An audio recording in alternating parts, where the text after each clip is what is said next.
mediasi Ruben Onsu dan Sarwendah terkait gugatan hak asuh anak akhirnya benar-benar menemui jalan buntu.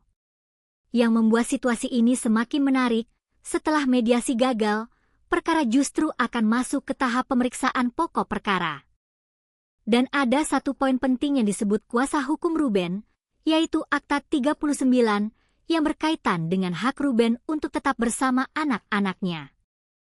Sebelum kita masuk lebih jauh, kalau kalian ingin terus mendapatkan berita terbaru seputar Ruben Onsu, Sarwendah, dan perkembangan kasus ini, jangan lupa like video ini, tulis pendapat kalian di kolom komentar, dan subscribe.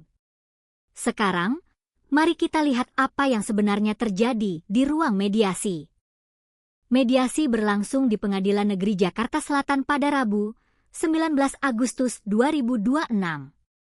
Pertemuan tersebut menjadi kesempatan bagi kedua pihak untuk mencari jalan damai sebelum perkara berlanjut ke persidangan.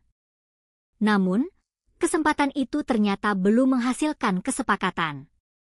Kuasa hukum Ruben Onsu, Minola Sebayang, memastikan bahwa mediasi dinyatakan gagal. Menurut Minola, tidak terdapat kesepakatan maupun kesepahaman dari masing-masing pihak. Artinya, persoalan mengenai gugatan hak asuh anak ini tidak berhenti di ruang mediasi. Justru sebaliknya, perkara akan bergerak ke tahap berikutnya, yaitu pemeriksaan pokok perkara. Minola mengatakan persidangan lanjutan kemungkinan akan berlangsung pada pekan depan. Namun, jadwal pastinya masih menunggu panggilan resmi dari pihak pengadilan. Lalu, apa sebenarnya yang membuat mediasi ini gagal? Disinilah informasi menjadi terbatas. Baik pihak Ruben maupun pihak Sarwendah sama-sama tidak menjelaskan secara rinci penyebab kebuntuan tersebut.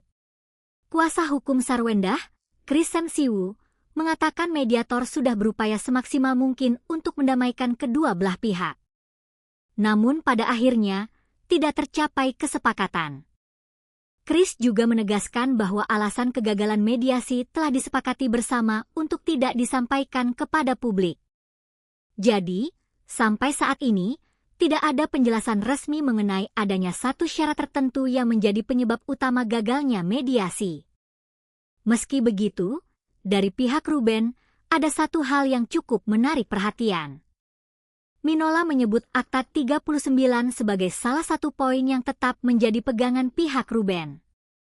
Menurut penjelasan kuasa hukum Ruben, dalam akta tersebut disebutkan bahwa Ruben memiliki hak untuk berkumpul bersama anak-anaknya selama 2-3 hari setiap minggu tanpa syarat. Poin inilah yang menjadi bagian penting dari posisi hukum Ruben dalam perkara tersebut.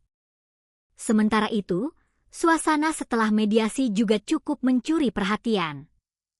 Ruben Onsu yang biasanya bersedia memberikan komentar kepada awak media kali ini memilih diam.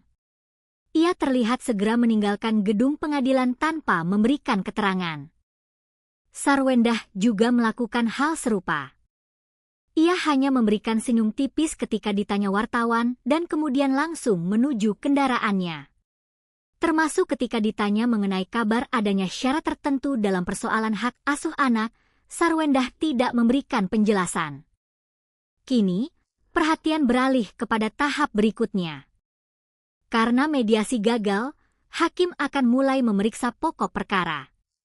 Namun, penting untuk diingat, proses persidangan masih berjalan dan belum ada putusan akhir mengenai perkara hak asuh anak tersebut.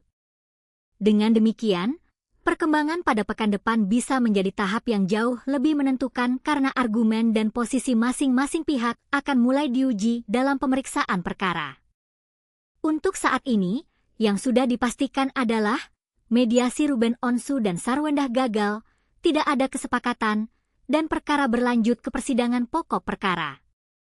Kita tunggu perkembangan resmi dari Pengadilan Negeri Jakarta Selatan dan keterangan dari kedua pihak.